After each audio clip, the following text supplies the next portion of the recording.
This is Indie Business Podcast, episode 53.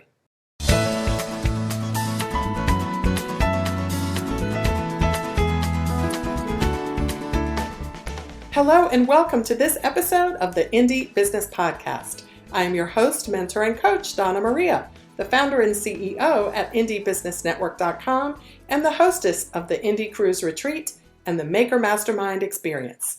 My goal is to help you build a solid business foundation, increase your income, and use your business to create the life you love. On this episode, I will introduce you to Briar Winters of Marble and Milkweed in New York City. Briar started her business in 2017 after a career as a pastry chef. The tagline for her business is Analog Beauty, a mindset that very much represents the simplicity and elegance of her handmade products. Briar shares how she manages her business, including why she chose Squarespace to host her website and why she insists on making each and every product herself. You can get a summary for this episode at indiebusinessnetwork.com/53.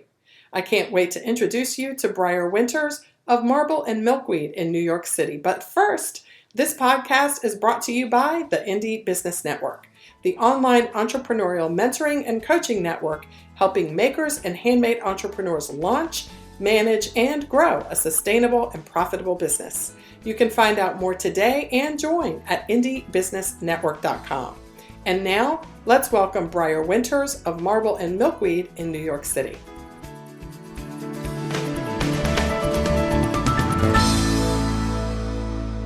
Welcome, Briar Winters from Marble and Milkweed in New York City. How are you today? I'm great. Thanks so much for having me, Donna Maria. Well, what attracted me originally to your brand was the imagery.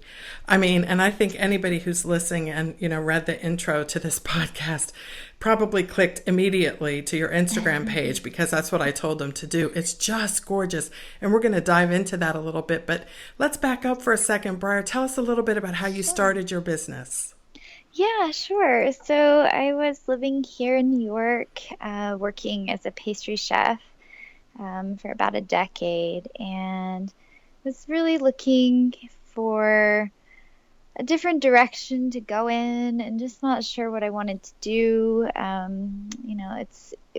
Restaurant work is really, really a hard work in a physical way. And I was kind of exhausted and just wanted to explore the options. So I started making things just for myself, kind of in my spare time, and really started to connect with that process and to connect with using plant material in a different way. I feel like there's a lot of overlap between what I was doing in the kitchen and how I started my business, because I was using a lot of the same ingredients. I was using sort of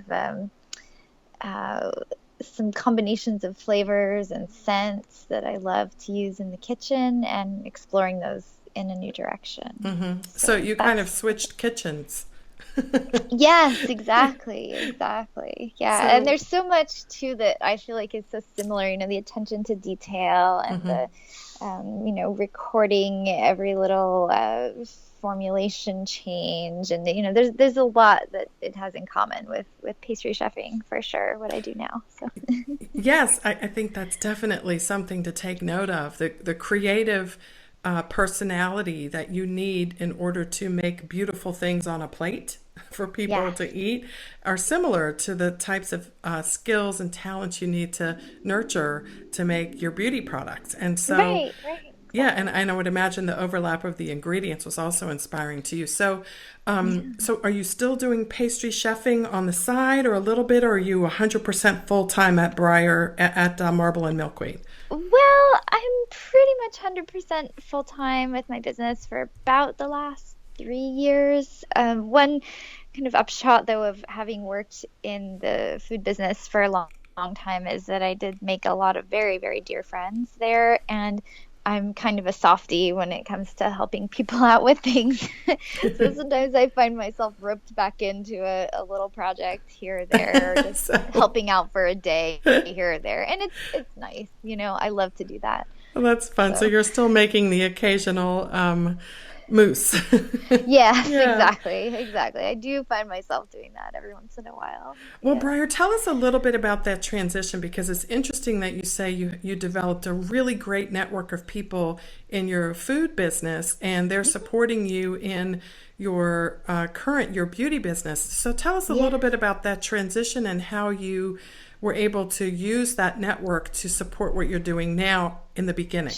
Sure. Yeah. It's really interesting because I hear a lot of different stories about how people start projects and start things, and I feel like the way that I always approach a new project is really slowly and in sort of an exploratory way, and that has worked really well for me. I know it wouldn't necessarily work well for everybody. Some people just love to dive headfirst into things, but for me, I was able to do some freelance work, do some part-time work while I was exploring the idea of turning marble and milkweed, what I was doing into an actual business. And that was really helpful because I didn't have investors. No one gave me any money to start my business. So it was really good to just start slow, figure out what I really wanted things to look like, what I wanted my day to be like. And all the while having this sort of network I could call on for freelance work, or, odd jobs here and there. That was really, really helpful for me. It sounds like you like a woman after my own heart. Like you literally tried to make sure you were planning your life as you were also starting this business. Yeah, exactly. It was just so important to me, if I was going to invest so much of my time and energy in what I was doing, that I did it, in line with my values and the way that I really wanted to do it. And so having that balance was really important. Great, Yeah. that's so exciting to hear. So to give us the timeline here, you were a pastry chef, and then you started your business sort of part time. Give us the years and how things progressed to today. Oh gosh. Well, I'm gonna have a hard time finding exact dates. It was probably, let's see, it was 2010, and I was working in a hotel actually in Manhattan. I was working at the Essex House Hotel, and it's interesting because most restaurants and kitchen businesses in New York, if you work full time, you're there like 70 hours a week. It's insane. But this was a union job, and it was actually kind of amazing. I had free health insurance, and I could not, literally, according to the union rules, work more than 35 hours a week. So I had some time on my hands. And that was when I started trying things out and making things for myself. And eventually I left that job to help a friend open a restaurant, someone I had worked with before many years ago. And is a really big shift. I mean, opening a restaurant is crazy. And so Marble and Milkweed kind of got put on hold for a little while I was doing that. It was kind of in the background. But the whole time I was in, creating these desserts. It was a Singaporean restaurant. A friend of mine who's from there, and small neighborhood place. And I was able to sort of create the pastry program there in a way that I could step back into my business a little bit and have more time to think about where that was going. And so eventually I was able to kind of, as the restaurant progressed, I thought about getting a workspace outside of my home. And so I did that. And that was 4 years ago. 4 years 4 years ago. ago. Yeah. Yeah. And then I remember in 2015, because you've been a member of IBN since 2014, because I keep track of these things.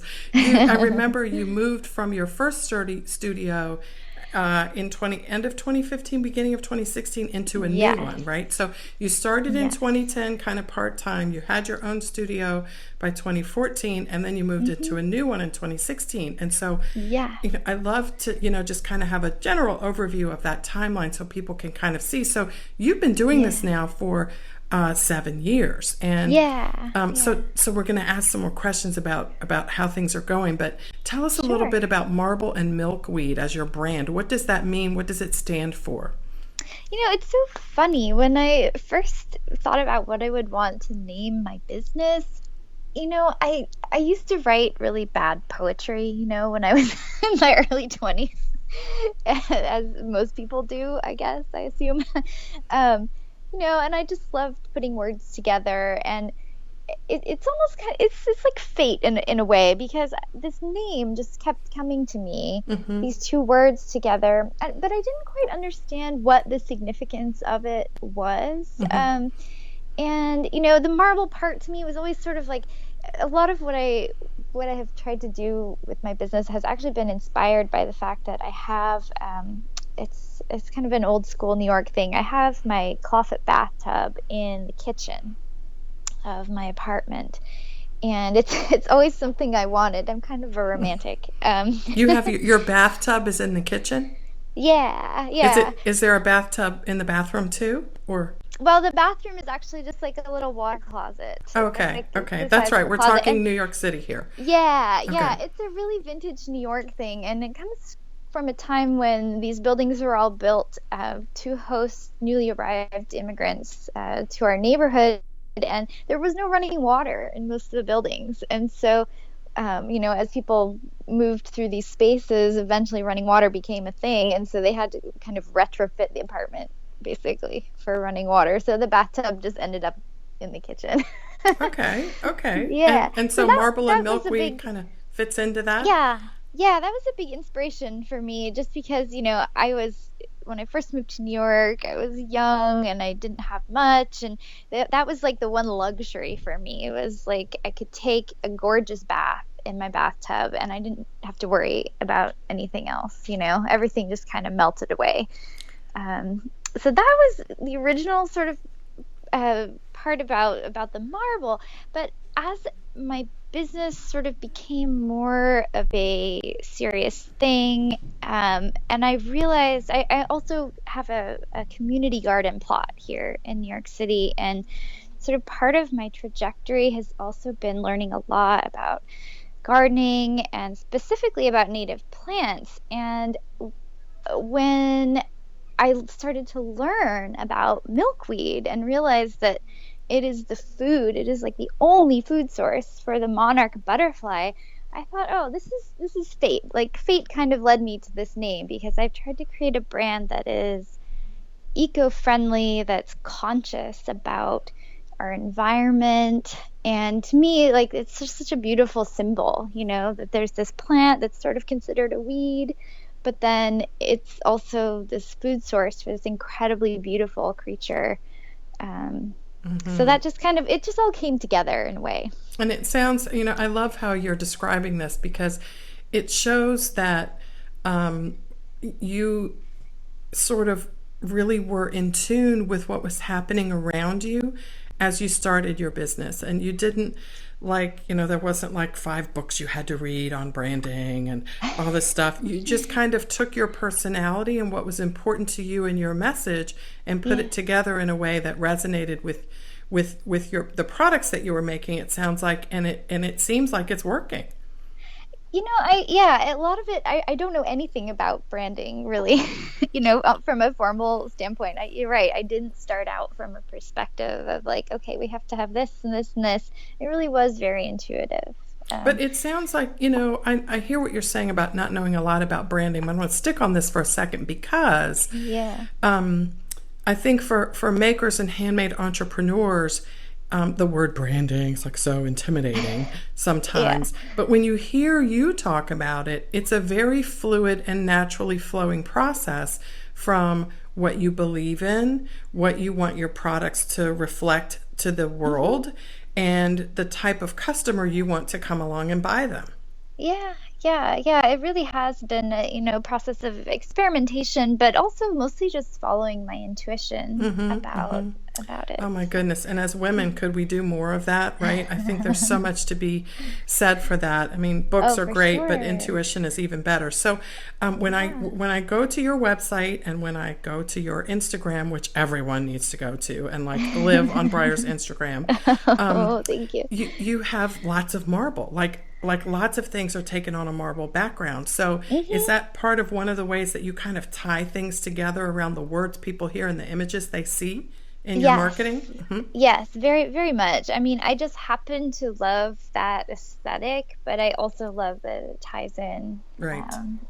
to the whole picture. And it's Yeah. also, marble is such it's a natural material, so it's coming from the environment, but it's so beautiful and it's also so simple and it creates a background that I think really helps things to pop off Hmm. of it. And so it's really, in so many ways, it's really the ideal look for a lot of my things. Yes, and how perfect for Instagram too to have to have all Yes. that come together. It's really a testimony to how following your intuition has worked so well for you. So, Briar, tell us a little bit about the plantfam.com. This is something that I noticed from your website. You Yeah. seem to have created a collective or a community with other people who make sort of plant-based products, and you are helping each other to grow. So because community is so important to the growth Yeah. of any business, can you talk a little bit about what that community is, how it came about, and how it helps your business be successful?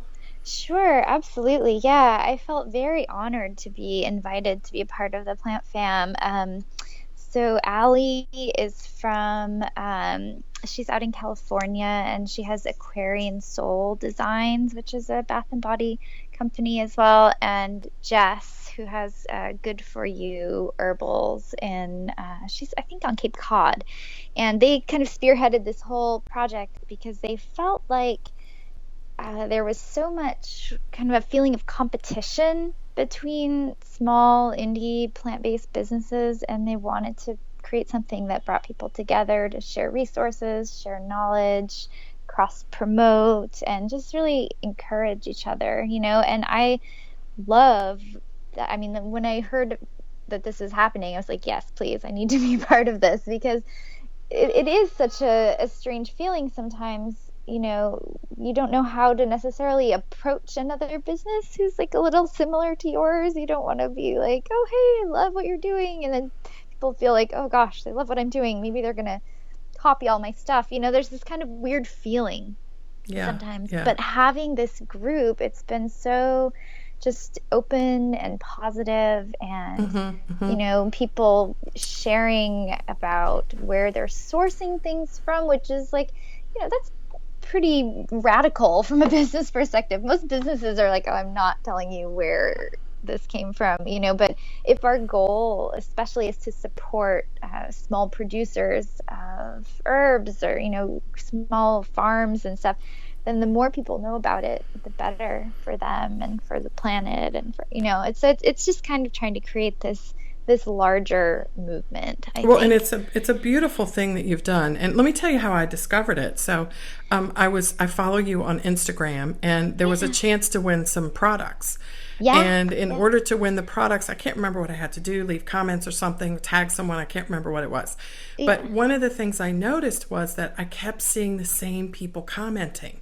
So, of course, then I followed them all, and I went to their pages, and I was like, "Oh my gosh, this is a community.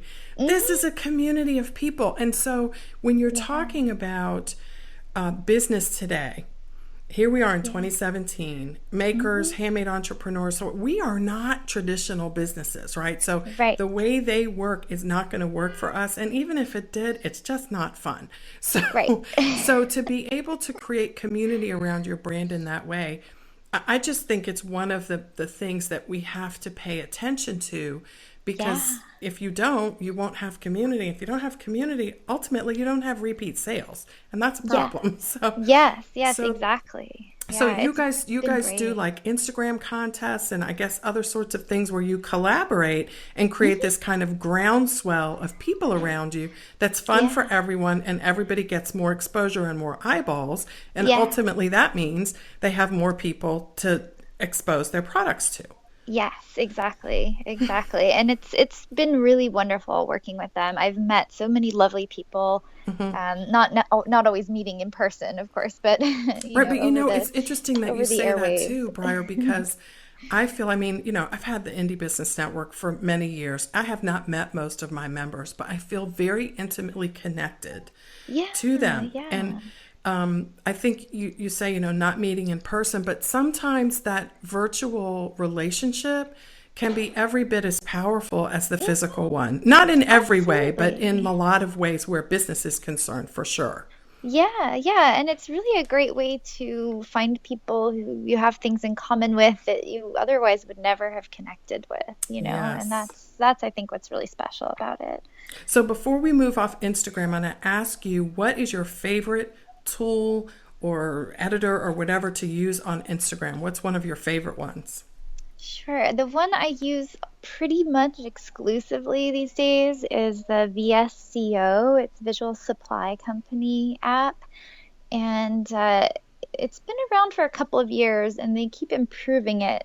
Every update is just a little better. And I love it. I love it because you can really fine tune things. A lot of editors, it's sort of like a broader brush, but this I can really go in and sharpen something up a little bit. And I try to keep it, I use pretty much the same tools each time to try and keep things visually consistent Oh, that's across so my whole smart. account. So smart. Do you use any kind of scheduler on Instagram or even a app that allows you to post in more than one place at a time? I haven't used that for Instagram just because I think that Instagram in general has not been good at working with schedulers.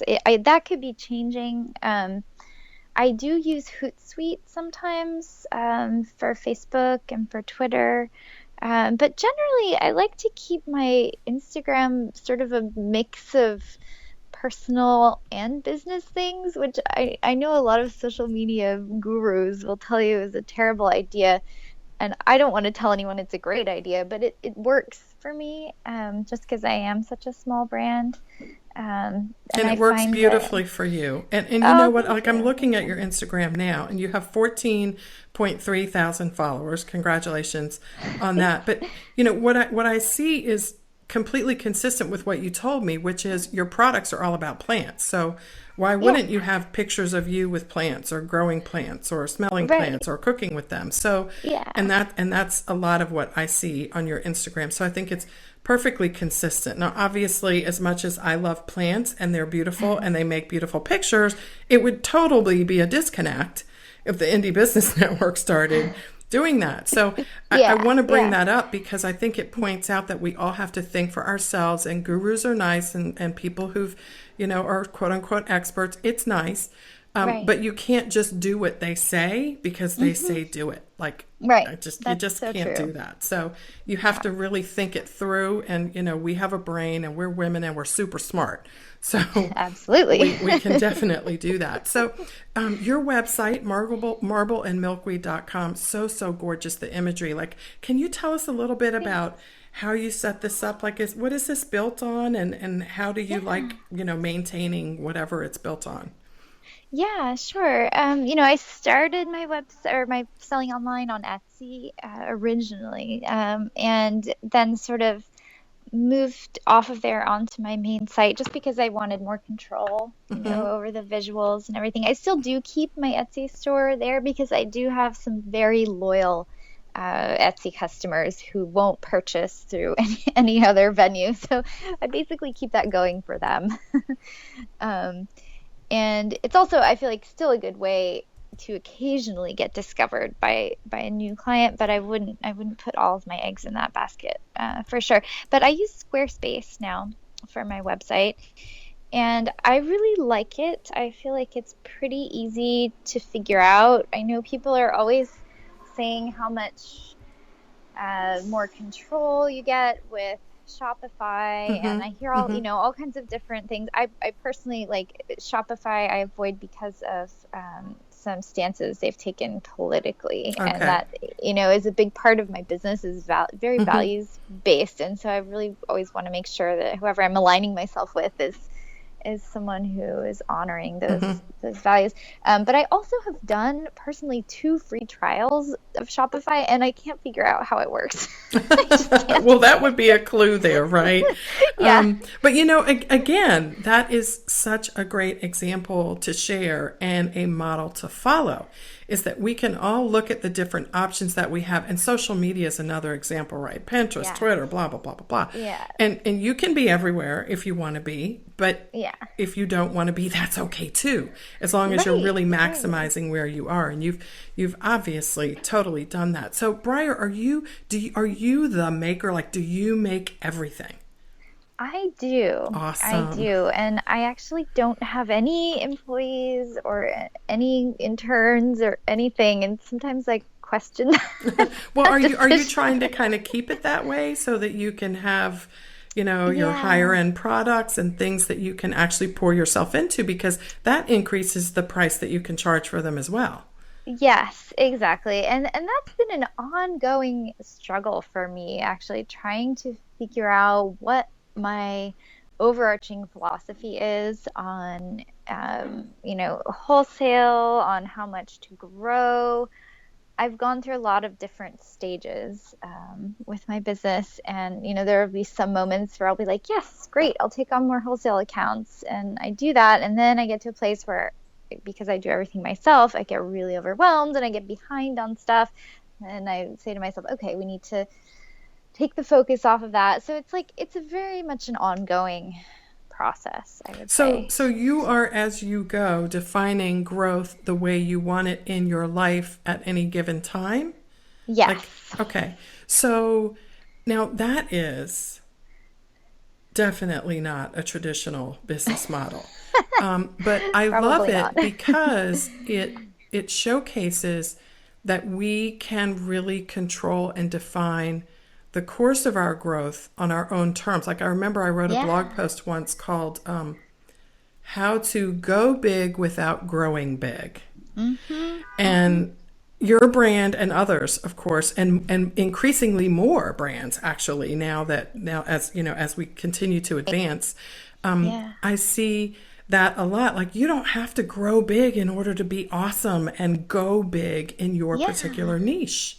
Yeah, absolutely. I think that's so important to remember because there is, I feel like, so much pressure There is. to conform to a certain trajectory, Yep. that like this is what you do, and then you take on more accounts, and then you hire people, and then, and it's like for me, it's never quite felt like the right moment to do that. Sometimes I'll make decisions that certainly move me in that direction, and then often I start to feel uncomfortable about what's going on, and then I check in with myself and I'm like, okay, this is actually not where I want this all to be going, and then I try and kind of reroute.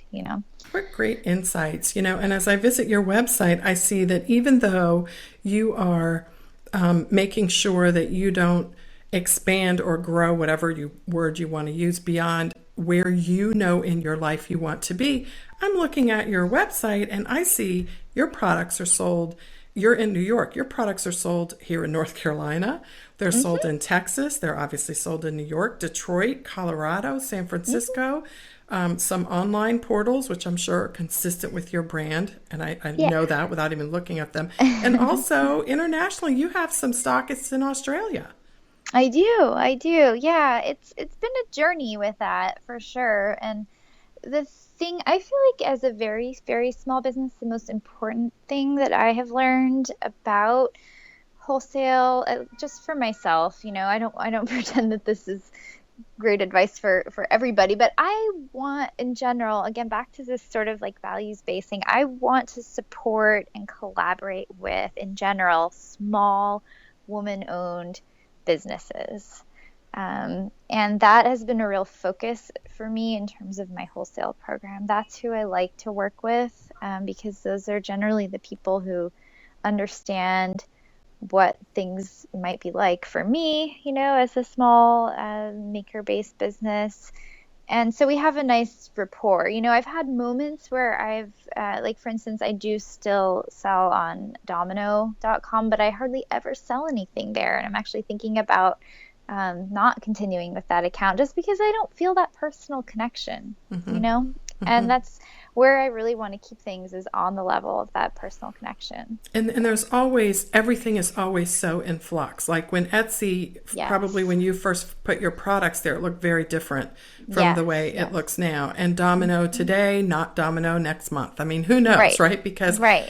so it's so, applaud you for taking and putting your brand on your own website so it doesn't matter what Etsy or anybody else does at the Yeah. end of the day. So that was obviously a good example of you following your intuition once again, which seems to work so well for you. So do you rotate your products? Like, do you have a line, or do you have basic things that are a core and then you make things as you're inspired? How do you manage that, Briar?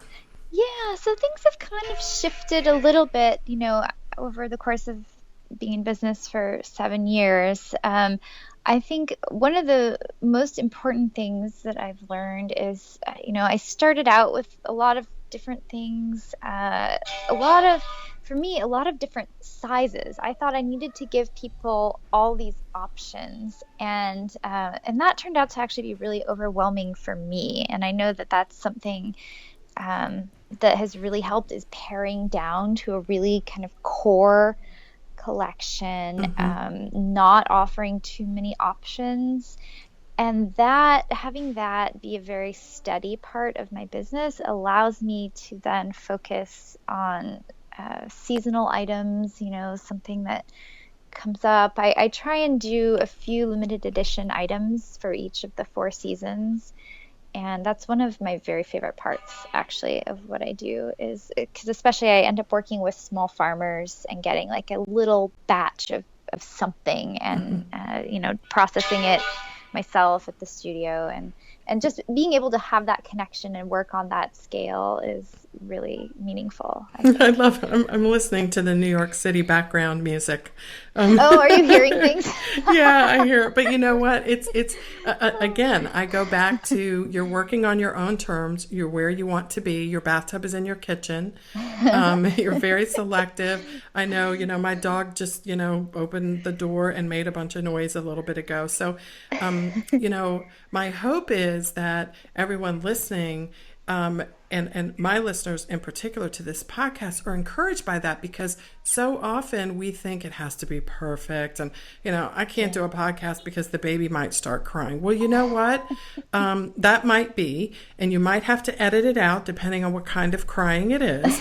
But at the same time, don't let your life, if you've built your business around what you want your life to be like, we're not going to redo the podcast because, the people were throwing stuff around and behind your building. And Yeah. it's just, we're going to go with the flow, and we're going to adjust as we have to. And that's such a good example, what you're doing and what we're doing here together, for everyone to Yeah. follow. Oh, yeah, and it's so important. I feel like to just, that's life, that's reality. I think that as a small business person, that kind of thing, to some degree, is what helps people connect with your business and want to support you, because they want to connect with a person, Yes. Yes, I think that's so, so true. Yeah. And what a great word of encouragement for our maker listeners who are trying to not only build a brand, but also figure out how to be personal in that process, so that they're not commoditizing what it is that they're doing. Right, exactly. Yeah, it's so important. I feel like I'm always working on that, to try and figure out what the balance is between sort of like the personal and the business, and how much of myself to share. It's an ongoing process, but I think it's okay to experiment. I think it's okay to see what works, and Yes. if you make mistakes, like, oh well, move on, Yeah, keep going forward. exactly. Like, I messed that up. I won't do that again. And that's how we Yeah. learn. Your Yeah. tagline is analog beauty. Briar, tell us what that means. Yeah, it's really it's a philosophy, I feel like, that can extend out into all parts of our lives, not just natural beauty or whatever it is you're doing, but it's we're so inundated with technology now. We're all immersed in it really all day, and how I want people to think of the things that I make is as a way to restore, as a way to escape to some degree, but also to really like as a restorative practice, so that we can go back into that world and keep focused on what we need to be focused on and keep doing our work, but that we have this moment for ourselves that really brings us back to who we are, Right. and what we want. I was listening to a radio show the other day on NPR, and there was an expert, a guy who's done a lot of research in the Library of Congress on analog, like broadcasting. Oh. And I thought about you. You're the first thing that came into my mind. Oh, funny. I was like, it's the radio version of Marble and Milkweed. So I think you really have touched upon a nerve. And I think what's so fascinating to me, and you've been in business long enough to have experienced this personally as well, is that we've seen the internet grow and connect people across oceans.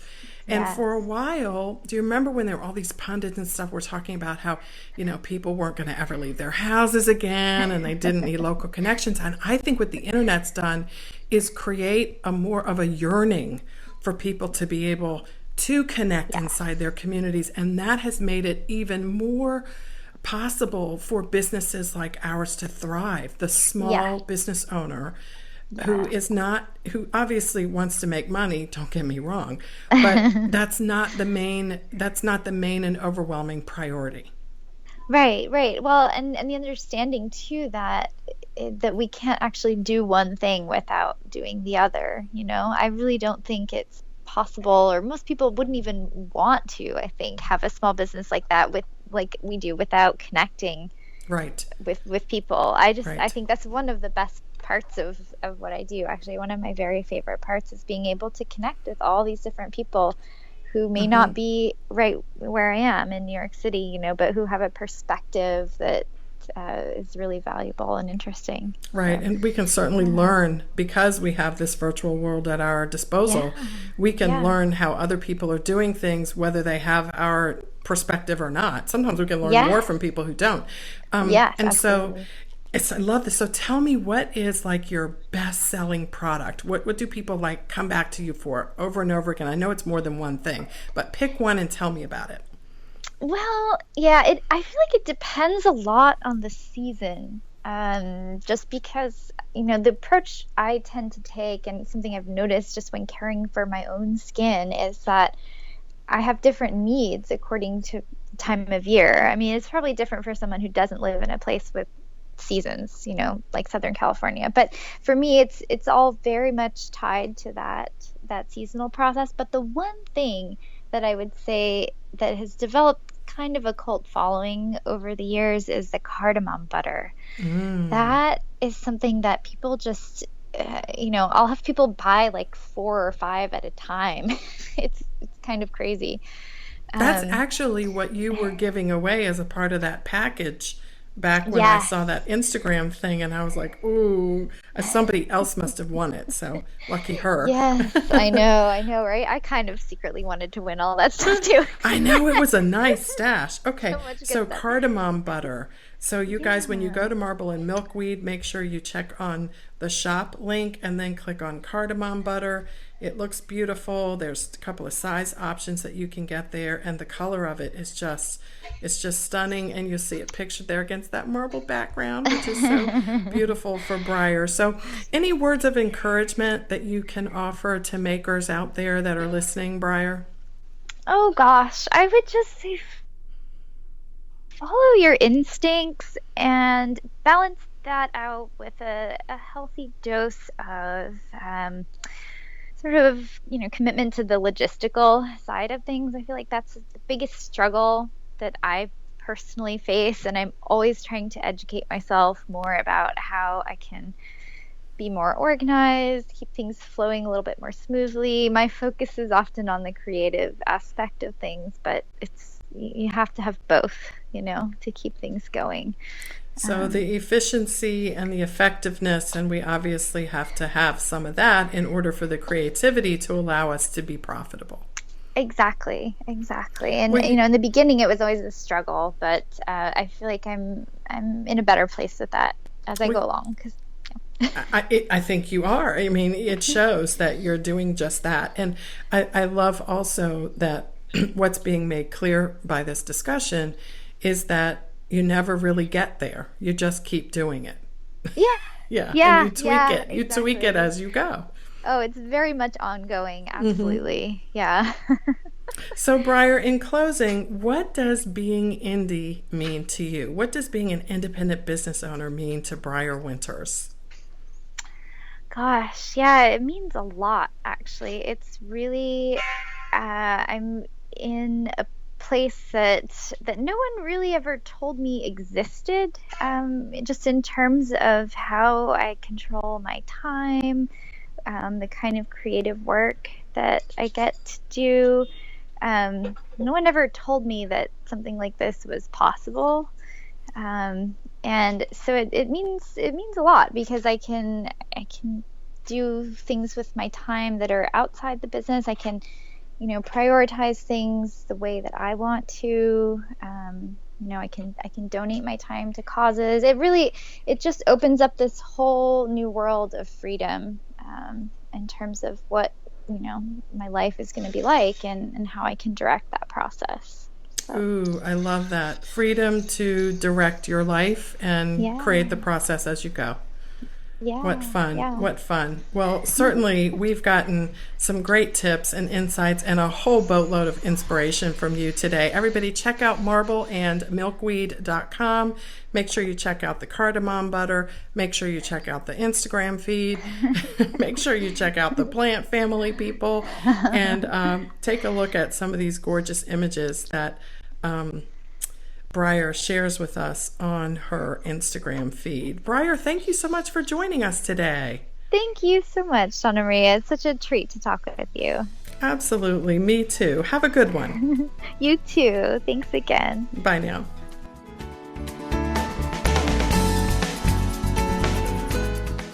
Well, I hope this episode of the Indie Business Podcast left you inspired, motivated, and excited about the future of your small business.